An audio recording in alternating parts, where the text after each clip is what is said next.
नमस्कार। हितार्थ हाइस परिवार में आप सभी का स्वागत है। हम जिले दर्शन के क्रम में आज आगे बढ़ते हैं। आप लोगों को पता होगा, आप लोगों ने पढ़ लिया होगा, हम लोगों ने रायपुर संभाग को कंप्लीट कर लिया है। ठीक, छत्तीसगढ़ में जो 5 संभाग है उनमें से एक संभाग को हम लोगों ने कंप्लीट कर लिया है। आज हम पढ़ना प्रारंभ करते हैं दुर्ग संभाग के बारे में। ठीक, तो दुर्ग संभाग में भी 5 जिले आते हैं। ठीक, एक कवर्धा, राजनांदगांव, ठीक, दुर्ग, बालोद और एक बेमेतरा। तो इन जिलों के बारे में हमें पढ़ना है। दुर्ग संभाग के अंतर्गत जो जिले हैं, 5 जिले, उनको एक एक करके देखते हैं और एक एक करके पढ़ना प्रारंभ करते हैं। ठीक, जिला दर्शन के क्रम में आज इसमें आगे बढ़ते हैं। आज सबसे पहले हम पढ़ेंगे दुर्ग संभाग के अंतर्गत दुर्ग जिले को।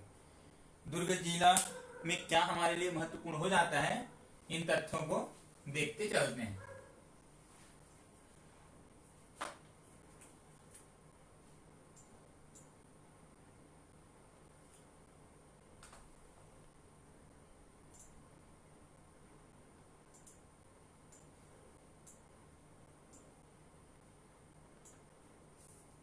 देखो, ये है हमारा दुर्ग जिला। दुर्ग जिला का अगर स्थापना देखें तो इनका स्थापना हुआ था 1906 में। 1906 में छत्तीसगढ़ का एकमात्र जिला है जो 1906 में स्थापना हुआ है। ठीक, इसके अलावा कोई जिला ऐसा नहीं है जो 1906 में स्थापित हुआ है। सिर्फ दुर्ग एक ऐसा जिला है जो 1906 में स्थापित किया गया है। इसको ध्यान रखना। यहाँ तहसीलों की संख्या 3 और विकास खंडों की संख्या भी 3 है। ठीक, कौन कौन सा? एक खुद दुर्ग, एक पाटन और एक धमधा। इन तीनों के बारे में हमें पढ़ना है। ठीक, धमधा में एक आध तथ्य मिलते हैं जो हमारे लिए काम का हो जाए। बाकी हमें दुर्ग जिला के बारे में संपूर्ण तथ्य ब्यौरा को हमें इसमें पढ़ना है। इससे पहले थोड़ा सा आप लोग देख लीजिए।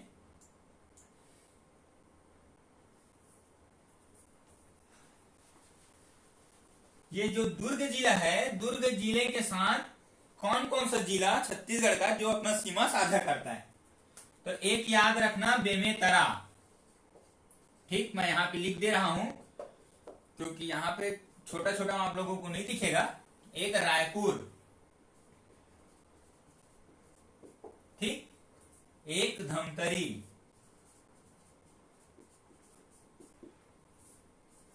चौथा लिखेंगे बालोद और 5वां लिखेंगे राजनांदगांव।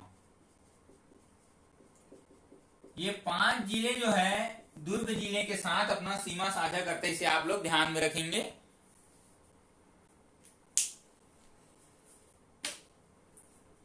इसके बाद अब इसमें देखते हैं एक एक तहसील को।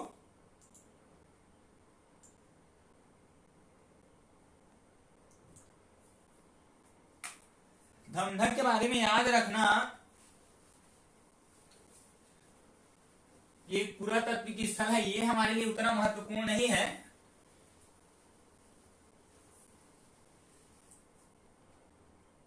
धमधा जो है कबीरपंथियों संबंधित एक धर्म स्थल है। यहाँ एक क्षेत्र है जो कबीरपंथियों का धार्मिक स्थल है। या पूछे कि धम है ना, गुरुगद्दी किसने रखी है?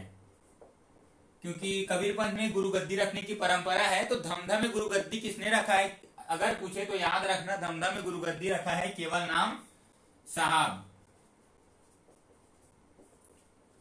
ये एक तथ्य को याद रखना, केवल नाम साहब बोलते हैं लेकिन कहीं कहीं पे केवल नाम साहिब भी लिखा रहता है। जनरली तौर पे केवल नाम साहिब भी प्रयोग किया जाता है। इसे आप लोग ध्यान रखेंगे। एक तथ्य इसमें मिलता है जो हमारे लिए महत्वपूर्ण है, बाकी कुछ महत्वपूर्ण नहीं है। अब सीधा देखते हैं हम दुर्ग तहसील को, क्योंकि पाटन में भी हमारे लिए कुछ महत्वपूर्ण नहीं है।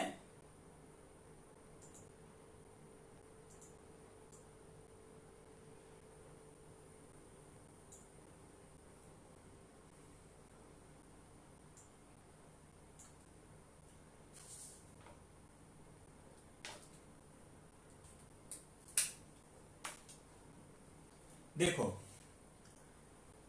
दुर्ग जिला छत्तीसगढ़ का सबसे साक्षर जिला है भाई। क्या बोला मैं? दुर्ग जिला जो है छत्तीसगढ़ का सबसे साक्षर जिला है। जब जीपीएम वगैरह नहीं बना था, इससे पहले सबसे छोटे जिले के रूप में भी दुर्ग जिले को मान्यता प्राप्त हुई थी। उसके साथ ही इसमें याद रखना, सबसे छोटा जिला दुर्ग, सबसे बड़ा पूछे तो याद रखना राजनांदगांव। दुर्ग जिले के बारे में और क्या महत्वपूर्ण हो जाता है, ये सबसे नवीन और सबसे छोटा संभाग है।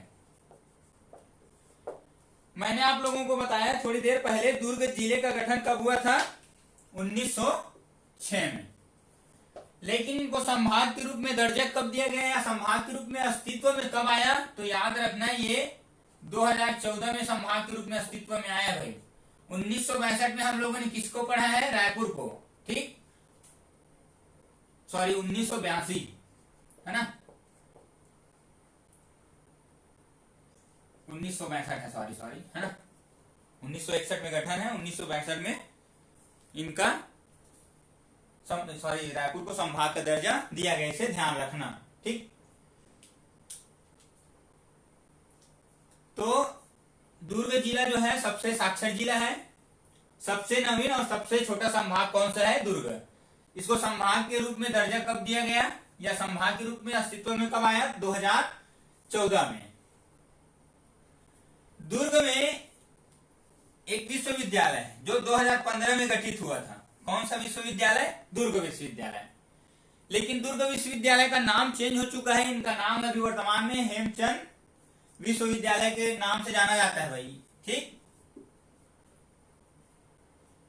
साथ ही इसमें याद रखना, दुर्ग के अंतर्गत जो अंजोरा क्षेत्र है वहां है कामधेनु विश्वविद्यालय, जो 2012 में गठित हुआ है। कामधेनु विश्वविद्यालय में और क्या महत्वपूर्ण हो जाता है? तो यहां कौन कौन से संकाय है पूछे तो याद रखना, पशुपालन, मत्स्यिकी, ठीक, दुग्ध विज्ञान और खाद्य प्रौद्योगिकी। ये सभी संकाय इनके अंतर्गत संचालित है या पढ़ाए जाते हैं। ये तो हुआ इनके गठन संबंधित तथ्य या इसमें क्या चीज की शिक्षा दी जाती है इसके बारे में। इसमें एक चीज करेंट रिलेट करके याद रखना, ये करेंट की घटना है अभी 2020 की, कामधेनु विश्वविद्यालय का नाम परिवर्तन कर दिया गया है भाई, ठीक। और दुर्ग के एक नेता है, ठीक, जिनके नाम पर कामधेनु विश्वविद्यालय का नाम रखा गया है।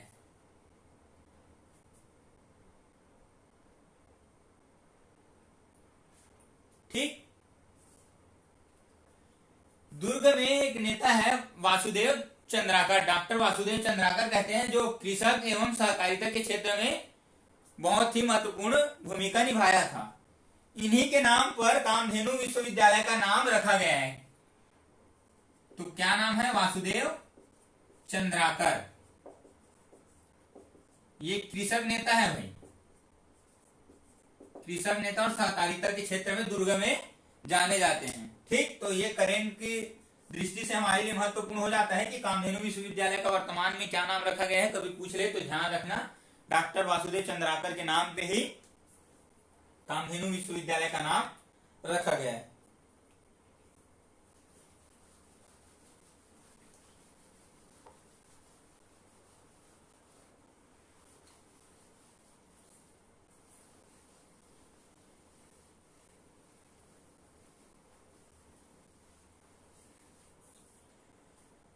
इसके अलावा इसमें याद रखना, नेवई में है आईआईटी है ना, और दुर्ग के अंतर्गत बोरई में है एक फूड पार्क। ये भी हमारे लिए बहुत ही महत्वपूर्ण हो जाता है, इसे भी अच्छे से आप नोट डाउन कर लीजिए। बघेरा में है एसटीएफ स्पेशल टास्क फोर्स, कहाँ है स्थापित है या कहाँ है? बघेरा में, ये भी महत्वपूर्ण है। नटपुरा के बारे में याद रखना, नटपुरा में जो है पार्श्वनाथ का प्रतिमा पाया गया है। पार्श्वनाथ जो है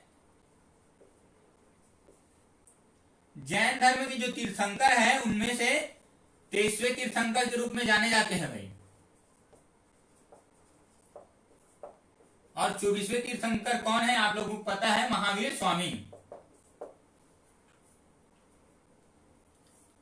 ठीक, पार्श्वनाथ की प्रतिमा यहां स्थापित है, यहां मंदिर स्थापित है। इसी को ही नागदेव मंदिर कहते हैं। क्यों नागदेव मंदिर कहते हैं? क्योंकि पार्श्वनाथ का जो मूर्ति है उनका दृश्यांकन नाग की तरह किया गया भाई, इसलिए इस मंदिर को नागदेव मंदिर भी कह देते हैं। इसको ध्यान रखना। इतने सारे तथ्य इसमें आप याद रखिए। साथ ही याद रखिए जामुल को। जामुल को क्यों याद रखना है? क्योंकि इसमें याद रखना यहां है एसीसी सीमेंट प्लांट। जामुल में क्या है? ACC cement plant. ACC cement plant के बारे में एक और महत्वपूर्ण तथ्य है, इसकी स्थापना 1965 में हुआ था। ये छत्तीसगढ़ का प्रथम सीमेंट प्लांट है भाई। पहली फैक्ट्री है छत्तीसगढ़ का सीमेंट फैक्ट्री जो स्थापित किया गया था। कब स्थापित किया गया था? 1965 में। इसे भी कई बार पूछा जा चुका है, इसे आप ध्यान में रखिए। इसके अलावा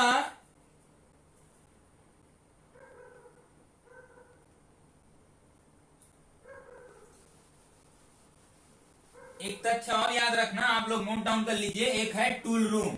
कहां है? वो भी दुर्ग में। क्या बोला मैंने? Tool room. ये कहां है? ये भी दुर्ग में है। ठीक,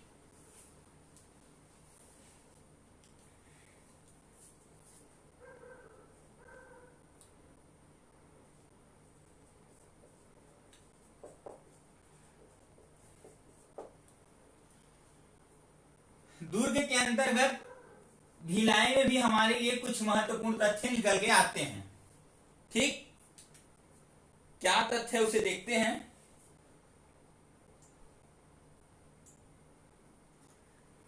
भिलाई में और क्या क्या चीज है? तो एक नोट डाउन कीजिए आप लोग, सॉफ्टवेयर पार्क। क्या? Software park. एक याद रखिए इंजीनियरिंग पार्क। ये भी आप ध्यान में रखेंगे।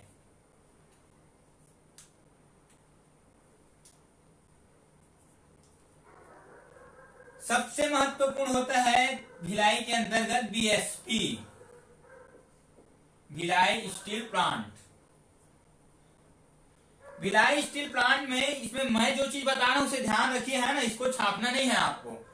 भिलाई स्टील प्लांट की स्थापना करने से संबंधित उपबंध कब किया गया था? 1955 में। 1957 में इसकी स्थापना हुई थी और 1959 में इसका उत्पादन प्रारंभ हुआ था। इसे आप ध्यान रखेंगे। साथ ही याद रखना बीएसपी जो है 1973 से सेल के अधीन कार्य करता है। ठीक, इसमें और याद रखना बीएसपी जो है या बीएसपी को स्थापित करने में रविशंकर का महत्वपूर्ण भूमिका था भाई। रविशंकर शुक्ल जी का महत्वपूर्ण भूमिका था, इसे आप लोग ध्यान रखेंगे। और बीएसपी जो है द्वितीय पंचवर्षीय योजना में स्थापित किया गया है। द्वितीय पंचवर्षीय योजना में हमारे संपूर्ण भारत में 3 बड़े प्लांट्स लगाए गए थे। ठीक, कौन कौन से हैं? एक दुर्गापुर, एक राउरकेला। दुर्गापुर है पश्चिम बंगाल में और राउरकेला है उड़ीसा में। इन्हीं के साथ ही बीएसपी को द्वितीय पंचवर्षीय योजना में स्थापित किया गया था। बीएसपी के संबंधित एक तथ्य याद रखना, बीएसपी को स्थापित करने में तकनीकी सहायता किससे प्राप्त हुई थी? तो प्राप्त हुई थी सहायता रूस से। इसीलिए रूस और भारत का मित्रता के स्वरूप मैत्री बाग का स्थापना किया गया है भाई। इस तथ्य को भी आप लोग याद रखिए, ठीक। भारत और रूस के मित्रता स्वरूप मैत्री बाग की स्थापना किया गया है, जो भिलाई में स्थित है। ये भी हमारे लिए महत्वपूर्ण है। और छत्तीसगढ़ के आर्म्स पुलिस का मुख्यालय भी कहाँ है? दुर्ग में, या कहें तो भिलाई में। तो इतने सारे तथ्य को आप इसमें याद रखिए, ये हमारे लिए बहुत ही महत्वपूर्ण हो जाता है।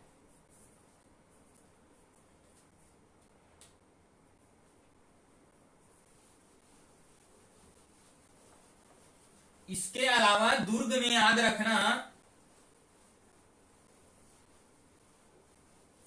दो नदी परियोजना है शिवनाथ नदी पे, ठीक।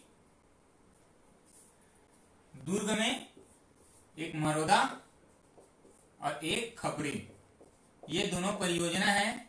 और किस नदी पे है? ये है शिवनाथ नदी पे। इसे आप ध्यान में रखिए, ये भी हमारे लिए महत्वपूर्ण हो जाता है। तो इतने सारे तथ्यों को आप बड़े अच्छे से सहेज के रखिए और बहुत अच्छे से पढ़ते चलिए।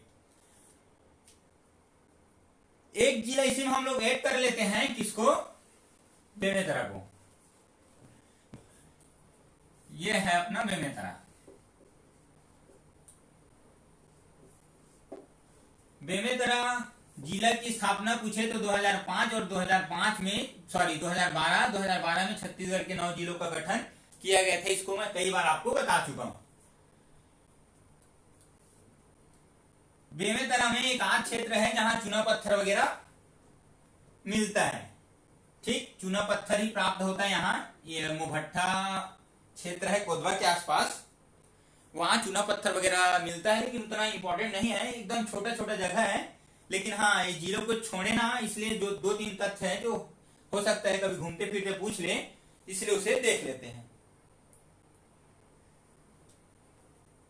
बेमेतरा जिला के संबंधित याद रखना, कौन कौन सा जिला इसके साथ अपना सीमा साझा करता है। एक याद रखना कबीरधाम, नोट करते चलिए। एक कबीरधाम, दूसरा मुंगेली, ठीक। कबीरधाम, दूसरा मुंगेली। तीसरा याद रखना बलौदा बाजार। चौथा याद रखना रायपुर, ठीक। पांचवा याद रखना दुर्ग और छठवा याद रखना अपना राजनांदगांव। तो कभी पूछे बेमेतरा जिला छत्तीसगढ़ के कितने जिलों के साथ अपना सीमा साझा करता है, तो 6 जिलों के साथ अपना सीमा साझा करता है। इसे आप लोग ध्यान रखिए। साथ ही इसमें याद रखना कि बेमेतरा में एक महत्वपूर्ण चीज, तहसीलों की संख्या और विकासखंड की संख्या। प्रत्येक जिला में जितने तहसील रहते हैं उतने ही विकासखंड होते हैं, लेकिन यहाँ पे ऐसा नहीं है। यहाँ तहसील की संख्या 5 है और विकासखंड 4 है। इसे ध्यान रखना। कौन कौन से? एक बेमेतरा, नवागढ़, बेरला, थान खमैया और एक साजा। ये 5 जो है तहसील है यहाँ। लेकिन ये थान खमरे जो तहसील है ये विकास खंड नहीं है भाई, बाकी सभी जो है विकास खंड है। इसे आप ध्यान में रखिए।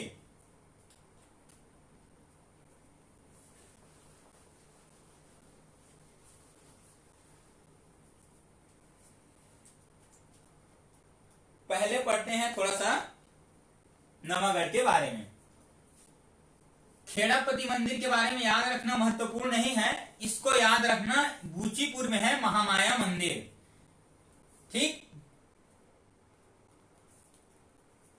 रतनपुर में भी महामाया मंदिर वगैरह है, इसलिए इसको साथ में याद रखना कि बेमेतरा के जो बूचीपुर में है, क्योंकि अगर कभी रतनपुर को ऑप्शन न देकर, है ना, एग्जामिनर आपको घुमाने के लिए अगर बेमेतरा ऑप्शन दे तो आपको याद रहना चाहिए कि बूचीपुर में भी महामाया मंदिर स्थित है। एक तथ्य इसमें आप याद रखिए। बेमेतरा में लिखना एक गौ अभ्यारण्य, जो कहां है, झालम में। एक पक्षी अभ्यारण्य है, जो कहां है, गिधवा।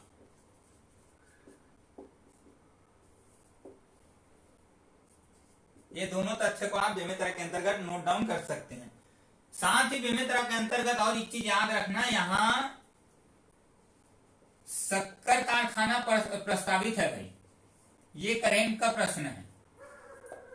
ठीक, करेंट का क्वेश्चन क्या है, करेंट का क्वेश्चन ये है इसमें कि शक्कर कारखाना जो है बेमेतरा में प्रस्तावित है। शक्कर कारखाना की अगर बात करूं तो छत्तीसगढ़ में 4 शक्कर कारखाना है भाई। कवर्धा में 2 है, बालोद में 1 है और 1 है सूरजपुर में। ठीक, भोरमदेव और सरदार वल्लभ भाई वाला जो शक्कर कारखाना है 2, ये कवर्धा में है, और एक शक्कर कारखाना बालोद में है, करका भाटा बालोद में दंतेश्वरी के नाम पे, और एक है सूरजपुर में जो महामाया देवी के नाम पे शक्कर कारखाने का नाम है। ठीक, इसको याद रखना। और जब कवर्धा पढ़ेंगे तो इसके साथ इसमें करंट रिलेट करके पढ़ेंगे। जो भोरमदेव शक्कर कारखाना है वहां एथेनॉल का प्लांट वगैरह भी लगाया जा रहा है, तो उसको जब कवर्धा पढ़ेंगे तो उसके साथ उसको डीप में और बड़े अच्छे से एनालिसिस करेंगे। लेकिन याद रखना, छत्तीसगढ़ में वर्तमान में कितने शक्कर कारखाना है, 4, और 5वां शक्कर कारखाना प्रस्तावित है कहां, बेमेतरा में। इस तथ्य को आप इसमें याद रखिए।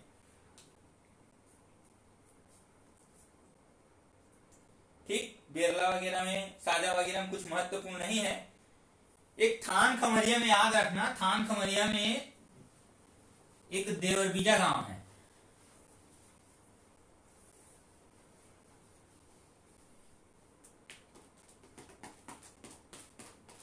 ठीक,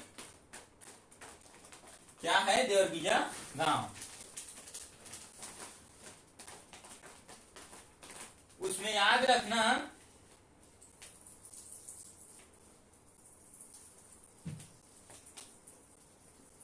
कलचुरी कालीन शिव मंदिर है, और एक सती स्तंभ है, और एक सीता माता का मंदिर है। तो इतने सारे तथ्य को आप इसमें याद रखिए और दोनों जिलों को एक साथ कंबाइन करके पढ़िए। ठीक, उसके बाद देखते हैं नेक्स्ट जिला कौन सा अपलोड करना है, तो दोनों जिलों को आप बड़े अच्छे से पढ़िए। ठीक, तब तक के लिए धन्यवाद, मिलते हैं अगले क्लास में। Best of luck.